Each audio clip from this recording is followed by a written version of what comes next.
is write each radical expression as an equivalent exponential expression कि वो कह रहे हैं आपको रेडिकल को आप किस में लिखें, पावर वाली फॉर्म में. ओके क्लास, तो अब हम देख लेते हैं कि आपके पास रेडिकल है ना, आपने इसको पावर में लिखनी है. अब देखें क्यूब रूट की क्या पावर होती है, 5 की पावर के 2, और क्यूब रूट किसके इक्वल होता है 1/3. तो 2 1s are 2 और बाय 3. तो ये आपके पास क्या आ गया है आंसर. सेम इधर करें, 10 की पावर 8 और बाय क्या था मल्टीप्लाई बाय 1/4. तो 10 4 1s are 4 4 2s are 8, 10 का स्क्वायर आ गया. ठीक हो गया बच्चों, तो ये आपके पास आंसर है. उन्होंने आपको एक्सपोनेंशियल फॉर्म तक मांगे तो आपने पावर की फॉर्म में लिखना है, आगे आपने नहीं करना. ये आपने कर लिया एक्सपोनेंशियल. आगे कह रहे हैं एंड सिंप्लीफाई इफ पॉसिबल. अब इसको आपने क्या करना है सिंप्लीफाई. तो 10 का स्क्वायर क्या होता है 100. तो ये आपके पास आ गया है आंसर. अगला सवाल, तो बच्चों देखिए माइनस बाहर ही रहेगा क्योंकि ब्रैकेट से बाहर है. क्यूब रूट क्या बन जाएगी आपके पास मल्टीप्लाई बाय 1/3. अब देखें 3 1s are 3 3 2s are 6. तो क्या बन गया 6 का स्क्वायर.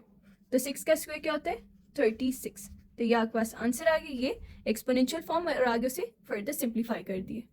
अब अगला सवाल फिर सेम आ गया, बस इधर माइनस था इधर माइनस नहीं है. तो आपने क्या करना है, आप क्यूब रूट को लिखें multiply by 1/3. 3 1s are 3 3 2s are 6 and 6 का स्क्वायर क्या होता है 36. शाबाश. So the next question is this, आपके पास क्यूब रूट है तो माइनस बाय क्यूब रूट जब खत्म होते हैं तो क्या आ जाता है आपके पास मल्टीप्लाई बाय 1/3. अब देखें 2 1s are 2 divided by 3. Further simplify नहीं ना हो रहा, तो ये आपके पास क्या आ गया answer. The next question is minus वैसे ही बाहर रहेगा, फोर्थ रूट है ना, तो आपने क्या लिखना है 8 ये बाहर और रूट क्या आ जाएगा 1/4. 4 1s are 4 4 2s are 8 minus 10 का स्क्वायर. और 10 का स्क्वायर क्या होता है 100. Very good. तो ये आपके पास क्या आ गया answer. The next question is use property of exponents to simplify each of the following. के जो एक्सपोनेंट्स की प्रॉपर्टी है वो आगे हम क्वेश्चन में आपको समझाएंगे. Assume that all variables represent positive number, के नेगेटिव नहीं होने चाहिए, वेरिएबल पॉजिटिव नंबर होने चाहिए. Right all results with positive exponents. Exponent क्या होता है पावर, के जो आंसर की पावर हो वो क्या हो प्लस हो नेगेटिव ना हो. सवाल सॉल्व करते हैं. 16 डॉट मतलब होता है मल्टीप्लाई. तो आपको पहली जो प्रॉपर्टी है इधर एक्सपोनेंट्स की, बेसिस सेम हो पावर्स क्या हो जाती हैं ऐड. बेस क्या 16 और 16 दोनों सेम है तो पावर्स क्या हो जाएंगी ऐड. 1/5 प्लस 1/4. अब इनको ऐड कर दें, कैसे करेंगे 1/5 प्लस 1/4. 5 और 4 का एलसीएम क्या आता है 20. इधर भी 4 से मल्टीप्लाई करेंगे, इधर 5 से करेंगे. 4 1s are 4 20 5 1s are 5 20. Basis same है, एक दफ़ा ऊपर कंबाइन कर दें तो ये आ जाएगा 9/20. ठीक हो गया. 5 और 4 का एलसीएम बच्चों ऐसे आपने लेना. 5 1s are 5 2 2s are 4 2 1s are 2. तो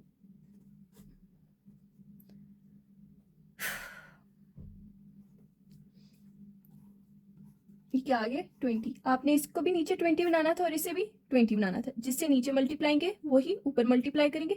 5 4s are 20 1 4s are 4. तो ये आ गया बस. तो आप इसके ऊपर लिख देंगे 9/20. अब देखें 16 और 16 सेम है. हमने ये भी एक प्रॉपर्टी है कि जब बेसिस सेम हो दोनों की तो पावर्स इकट्ठी कर देते हैं. तो ये 9/20 था, ये नीचे माइनस से ऊपर जाके क्या हो जाएगी प्लस 3/10. अब 9/20 प्लस 3/10. 20 और 10 का आप एलसीएम लें.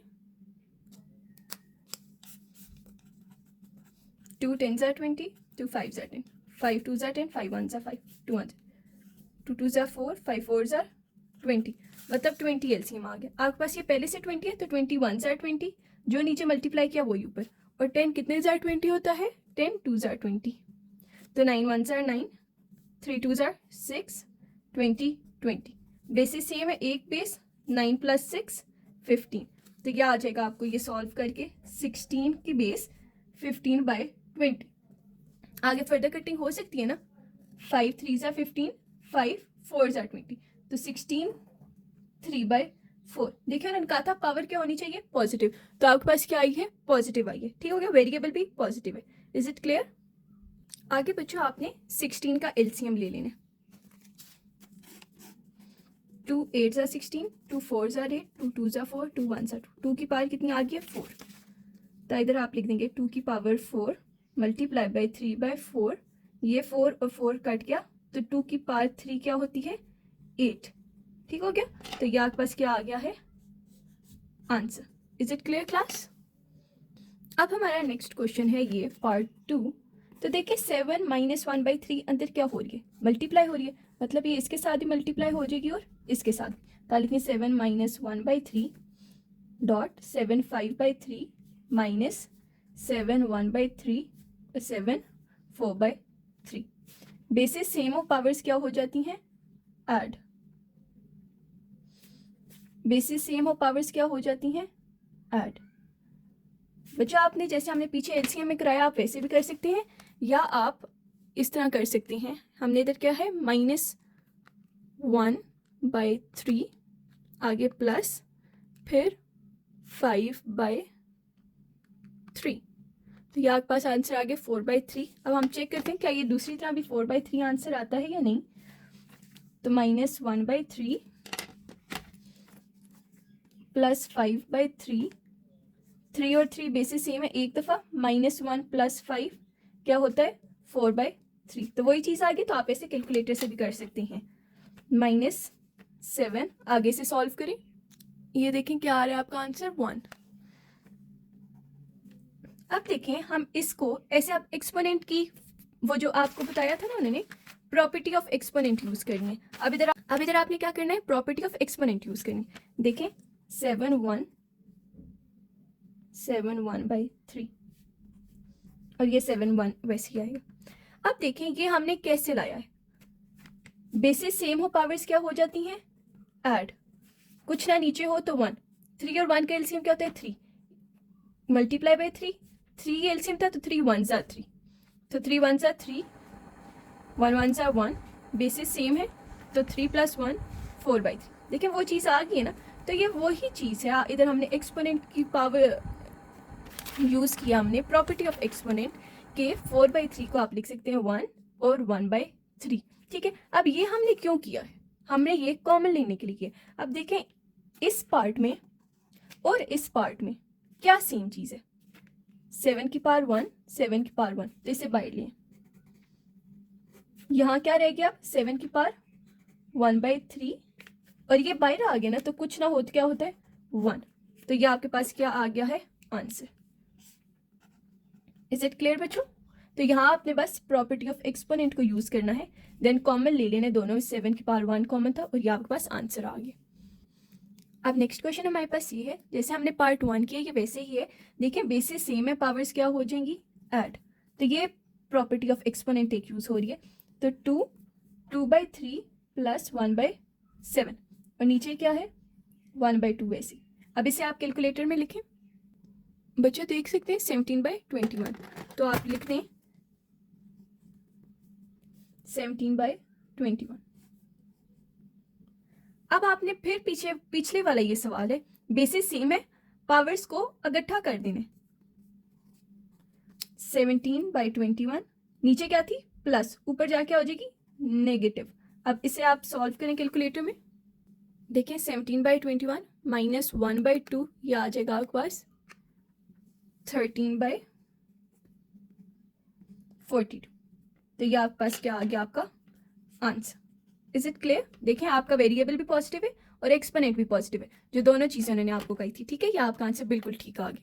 बच्चों आपको समझ तो आ रही है ना, ये क्वेश्चन बिल्कुल ऐसा ही है। मैं चाहती हूँ कि ये आप खुद चेक करें, खुद सॉल्व करें और कमेंट्स में आप अपना आंसर बताएं कि आपका आंसर यही आया, और मैं आपको आगे चेक करके बताऊंगी यस आपका आंसर ठीक आए। तो ठीक है, ये जल्दी से आप सॉल्व करें खुद, सेम इसी मेथड से करना है। ठीक है, इसलिए मैंने आपके सामने इस तरह पैरेलल में लिखे। जल्दी से ये सॉल्व करें और कमेंट्स में अपना आंसर लिखें। बच्चों एज पर प्रॉमिस्ड हम आपको easiest, will teach you in the easiest ways. ठीक है, with tips and tricks, we won't tell you any hard method. तो ये मेथड आप देखें, 36 1/2, 6 1/2, 8 1/2, 27 1/2। 1/2 चारों में ना, so will common it out. 36 देखें, 36 6 8 27 and we'll write whole 1/2. Is it clear? All the 1/2s we'll write it as whole. सारों के साथ ही तो हमने एक दफ़ा बाहर लिख दिया और ये जो 3 था ये भी अपनी जगह पे बाहर आ जाए.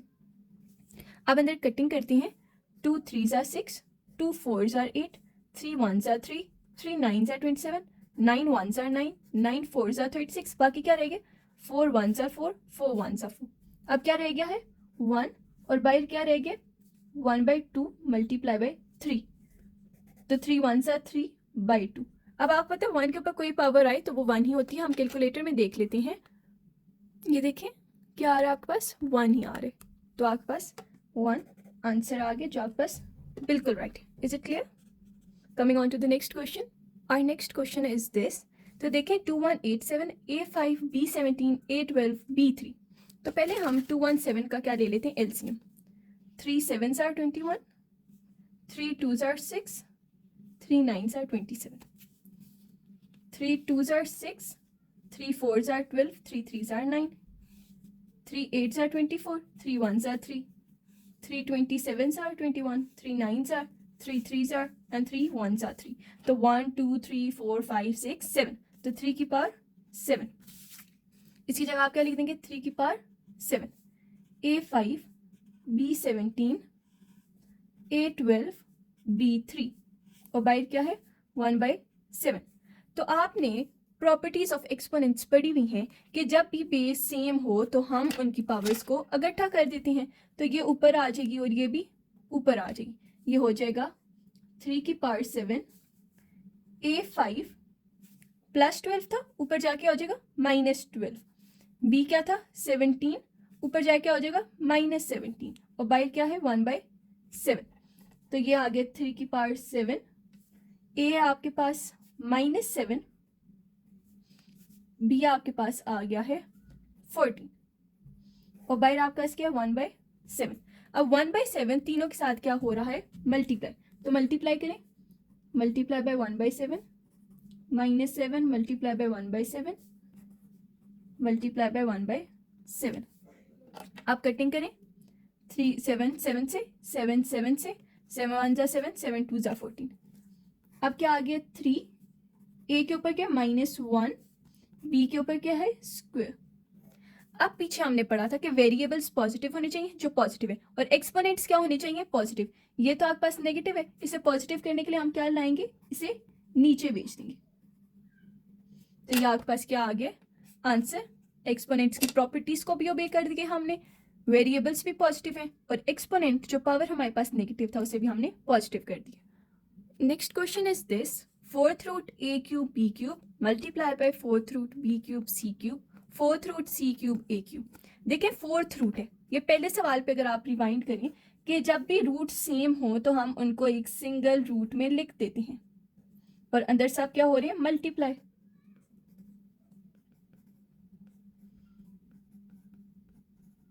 कुछ कटिंग हो रही है? Yes. a cube c cube b cube सारे किसके टेबल से कैंसिल हुए हैं? 1 के टेबल से. तो क्यू 4th रूट 1 ही होता है. ठीक हो गया. ये आपके पास क्या आ गया है? आंसर. बस सो सिंपल. हमारे पास बच्चों क्वेश्चन आ गया है. X p x q p plus q r y r q r this all. हमने इस पूरी साइड को इसके इक्वल प्रूव करना है. सो फॉर दैट हम लॉज ऑफ एक्सपोनेंट्स यूज करेंगे. आप पता है बेस सेम हो तो पावर्स को इकट्ठा कर दिया जाता है. तो एक्स पी ये प्लस क्यू था ऊपर जाके माइनस क्यू. बाहर क्या था? P plus q. Q minus r. Q plus r. जब आर नीचे से ऊपर गया तो ये माइनस हो गया और बाहर प्लस था. पी नीचे से ऊपर गया, नीचे प्लस था ऊपर minus.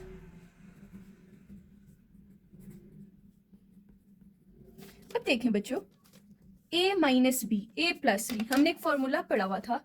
a plus b a minus b किसके इक्वल होता है? ए स्क्वायर माइनस बी का स्क्वायर. तो इधर भी आप वो बनाएं. p का स्क्वायर माइनस q का स्क्वायर, q का स्क्वायर माइनस r का स्क्वायर, r का स्क्वायर माइनस p का स्क्वायर.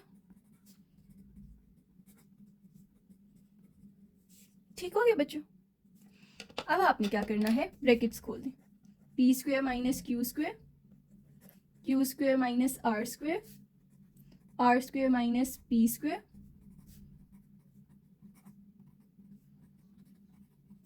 अब सेम बेसिस कौन सी है आपके पास, x और x दोनों को इकट्ठा लिख दें, इसे इधर लिख दें. अब y आगे लिखें सेम, और y के अगला लिखें जो सेम है, आगे z लिखें और ये z. अब देखें बेसिस सेम हो, पावर्स क्या हो जाती हैं, ऐड. तो आप लिखें अब basis same powers add. y का भी ऐसे करें, basis same powers add. z का भी बेसिस सेम पावर्स ऐड. अब देखें कुछ कट रहा है, plus q minus r plus r square minus p. ये तब आपके पास क्या रह गया है, x p square y q square z r square. तो देखिए ये इक्वल आ गया इस साइड के, तो हेंस प्रूव्ड कि your left hand side is equals to right hand side. तो बच्चों ये सवाल आपका इम्पॉर्टेंट भी है, ठीक हो गया. पेपर पॉइंट ऑफ व्यू से हम जो आपको इंपॉर्टेंट बताते हैं उनको लाजमी तैयार किया करें, क्योंकि अभी जो पिछले हमने गेस्ट दिए हैं जितना हमने बताया हुआ था वही आए हैं अल्हम्दुलिल्लाह. तो आप लोग भी इसी तरह साल के स्टार्ट में से ही अच्छी तरह इंपॉर्टेंट को ज़्यादा ग्रिप में रखें. Okay, so that at the end of the paper when the time comes for the exam, so you can properly do the, you should know which were important which are not important, so that will be easy for you. Okay class, so हमारी 1.2 and हो गई है. So 1.3 is coming soon. So stay tuned. If you like the video, give it a thumbs up and press the red icon which subscribes our channel. And that's a very big source of motivation for us. And thank you everyone who gives us so much love and support and keep loving us the way you are. Very good luck. Allah Hafiz. Take care.